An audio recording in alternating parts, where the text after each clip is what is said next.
ભારે આગાહી વ્યક્ત કરી છે। આગામી 7 દિવસ રાજ્ય પર ભારે છે। રાજ્યમાં મેઘરાજાએ જમાવટ બોલાવી છે। મોટાભાગના જિલ્લામાં વરસાદી માહોલ જામ્યો છે, ત્યારે હવામાન વિભાગે આગામી 7 દિવસ માટે મોટી આગાહી કરી છે। હવામાન વિભાગની આગાહી અનુસાર સાર્વત્રિક વરસાદની શક્યતા છે। આ સાથે રાજ્યના કેટલાક ભાગોમાં ભારેથી અતિભારે વરસાદની આગાહી સાથે યેલો કરવામાં આવ્યું છે। ઉલ્લેખનીય છે કે હાલમાં ઉત્તર પૂર્વ અરબ સાગર તરફ સાયક્લોનિક સર્ક્યુલેશન સર્જાયું છે તથા અરબ સાગરમાં વિન્ડ શીયર સર્જાવાના કારણે બે દિશા તરફથી આવતા પવનો એકબીજા સાથે ટકરાય છે, જેના કારણે વરસાદની સંભાવના વધી ગઈ છે। સૌરાષ્ટ્ર વિભાગે ભારે વરસાદની શક્યતા વ્યક્ત કરી છે। સૌરાષ્ટ્ર કચ્છમાં આજે સાર્વત્રિક વરસાદ આગાહી છે, સાથે સૌરાષ્ટ્રમાં 3 દિવસ યેલો એલર્ટ જાહેર કરવામાં આવ્યું છે। અમરેલી ભાવનગરમાં ભારે વરસાદ પડી શકે છે। ગીર સોમનાથ જૂનાગઢમાં પણ ભારે વરસાદની આગાહી વ્યક્ત કરાઈ છે।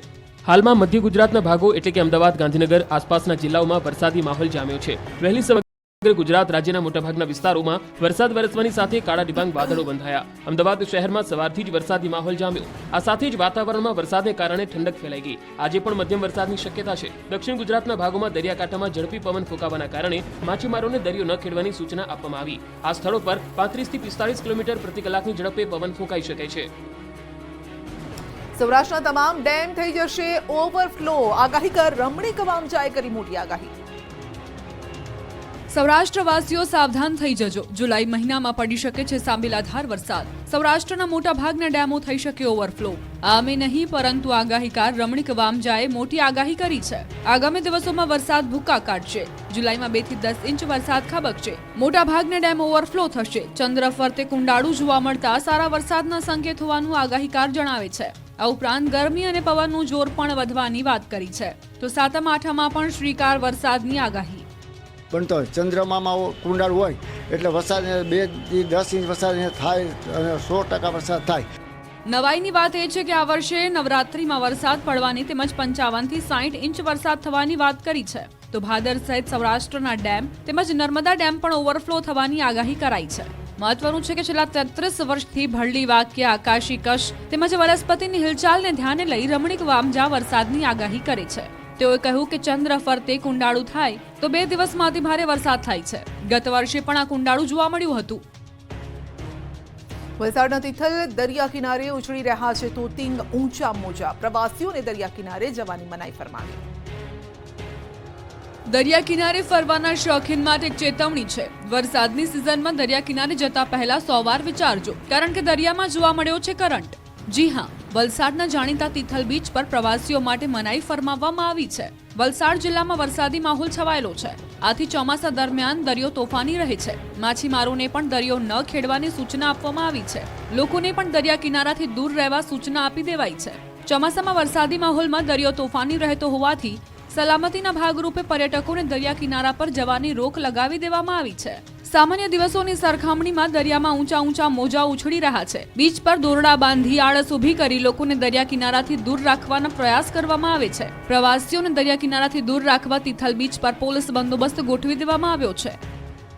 1200 કરોડના ખર્ચે તૈયાર થઈ રહેલી ખારીકટ કેનાલમાં ભ્રષ્ટાચાર થયો હોવાનો આરોપ। અમદાવાદ શહેરના પૂર્વ વિસ્તારમાં આવેલ ખારીકટ કેનાલનું 1200 કરોડના ખર્ચે કામ ચાલી રહ્યું છે। એએમસીની સામાન્ય સભામાં ખારીકટ કેનાલની કામગીરીને લઈ વિપક્ષે ભાજપ પર આકરા પ્રહાર કર્યા હતા। વિપક્ષના નેતા શહેજાદ ખાન પઠાણે આરોપ મૂકતા કહ્યું કે 1200 કરોડના ખર્ચે ચાલી રહેલા કેનાલના કામમાં ભ્રષ્ટાચાર થયો છે। કેનાલની ડિઝાઇન કોઈને જાણ કર્યા વિના રાતોરાત બદલી દેવામાં આવી છે। પ્રીકાસ્ટ બોક્સના બદલે તમામ આરસીસી વોલ બનાવી ભ્રષ્ટાચાર કર્યો હોવાના આરોપ લગાવ્યા છે। ભાજપે એએમસીના કમિશનરને આગળ કરી દીધા છે। ટેન્ડરની શરતોનો ભંગ કરવામાં આવ્યો છે। સંતોષકારક જવાબ ન મળે તો હાઈકોર્ટમાં જવાની ચીમકી ઉચ્ચારી। વિપક્ષના નેતાના આક્ષેપોને સ્ટેન્ડિંગ કમિટીના ચેરમેન દેવાંગ દાણીએ નકારી છે। તેમણે કહ્યું કે ખારીકટ કેનાલ પરથી વાહનો પસાર થઈ રહ્યા છે અને આ કેનાલને આશીર્વાદ રૂપ માની રહ્યા છે। જો કે વિપક્ષે મૂકેલા આક્ષેપનો કમિશનરે જવાબ આપ્યો છે। પ્રીકાસ્ટ જરૂર લાગશે ત્યાં જ ઉપયોગ થશે। ટેકનિકલ અભિપ્રાય મુજબ ડિઝાઇનમાં બદલાવ કર્યો છે। ક્વોલિટીમાં કોઈ ફરક નહીં થાય તેવું આશ્વાસન આપ્યું છે। વડોદરામાં 15 ફૂટની ગટર લાઈન અચાનક બાસી ગઈ। લોકોએ અંદર જોયું તો ખબર પડી કે અહીં તો 40 ફૂટની ગુફા જેવો ખાડો છે। જાણે કે વડોદરા મહાનગરપાલિકાનું તંત્ર ખાડે ગયું છે। મનપા ક્યારેક પુલને લઈને ચર્ચામાં રહે છે તો ક્યારેક ઘટનાઓને લઈને। હવે ફરી એકવાર મનપાનું તંત્ર સામે લોકોનો આક્રોશ ચરમસીમાએ છે। વરસાદની સિઝનમાં ફરી એકવાર વડોદરાવાસીઓ પર મંડરાઈ રહ્યો છે મોટો ખતરો। જુઓ આ દ્રશ્યો। કારેલીબાગ વિસ્તારના છે. શહેરમાં હજુ તો વરસાદી જમાવટ જ કરી નથી, ત્યાં 15 ફૂટની ગટર લાઈન બેસી ગઈ છે. ઉપરથી મજબૂત દેખાતા રોડની નીચે પોલમપોલ છે. આશરે 40 ફૂટ લાંબી ગુફા દેખાતા વાહન ચાલકોમાં ભયનો માહોલ સર્જાયો. ગમે ત્યારે મોટી દુર્ઘટના સર્જાય તો નવાઈ નહીં. જો કે મનપાએ ખાડા પર કોર્ડન કરી પોતાની જવાબદારી જરૂરી કરી દીધી છે. હવે લોકો રામ ભરોસે ચાલજો. તંત્રએ યુદ્ધના ધોરણે કામગીરી કરવાને બદલે બોર્ડ લગાવીને સંતોષ માની લીધો છે. ધોધમાર વરસાદ પડે તે પહેલા વહેલી તકે સમારકામ કરવાની માંગ ઉઠી છે. જૂનાગઢમાં ભર વરસાદમાં ચાલી રહી છે નરસિંહ મહેતા સરોવરના બ્યુટિફિકેશનની કામગીરી. જૂનાગઢનું નરસિંહ મહેતા સરોવર પ્રવાસીઓ માટે ફરવાલાયક સ્થળ છે. આ તળાવની રોનકમાં ચાર ચાંદ લગાવવા કરોડોનું આંધણ પણ મુકાયું, પરંતુ કેટલાક દ્રશ્યો સામે આવ્યા છે જેણે તંત્રની કામગીરી સામે સવાલ ઉભા કર્યા છે. જુઓ, ભર વરસાદમાં કોઈ કામ કરે ખરું? સિમેન્ટ અને પાણીને કોઈ મેળ ન બેસે છતાં પણ આ શ્રમિકો ભર વરસાદમાં બ્યુટિફિકેશનનું કામ મન લગાવીને કરી રહ્યા છે, જેના ફોટો પણ વાયરલ થયા છે. ચાલુ વરસાદે સિમેન્ટ કોન્ક્રીટનું કામ ચાલુ છે અને તેવા ફોટો પણ વાયરલ થયા છે. નરસિંહ મહેતા સરોવરનું 70 કરોડના ખર્ચે બ્યુટિફિકેશનનું કામ ચાલી રહ્યું છે. લોટ પાણીને લાકડા જેવો ઘાટ અહીં સર્જાયો છે. એમએલએ સંજય કોરડિયાએ મનપા કમિશનરને રજૂઆત પણ કરી છે અને સાથે કોન્ટ્રાક્ટરની કામગીરી સામે સવાલ ઉભા થયા છે. જોકે ધારાસભ્યની રજૂઆત બાદ મનપા કમિશનરે પણ સૂચના આપી દીધી છે કે આ પ્રકારની બેદરકારી ન દાખવે. ગોધરા નીટ કૌભાંડમાં હવે આરોપીઓના 4 દિવસના કસ્ટડી રિમાન્ડ મંજૂર કરવામાં આવ્યા છે અને 4 શહેરોમાં તપાસનો ધમધમાટ તેજ થયો છે. ગોધરા નીટ કાંડમાં સીબીઆઈએ 4 આરોપીઓની કસ્ટડી રિમાન્ડ મેળવ્યા છે. પંચમહાલ ડિસ્ટ્રિક્ટ એન્ડ સેશન્સ કોર્ટે રિમાન્ડ મંજૂર કર્યા છે. સીબીઆઈએ 4 આરોપીના 4 દિવસની કસ્ટડીના રિમાન્ડ માંગ્યા હતા. કોર્ટે 2 જુલાઈ સાંજે 4.5 કલાક સુધીના કસ્ટડી રિમાન્ડ મંજૂર કર્યા છે.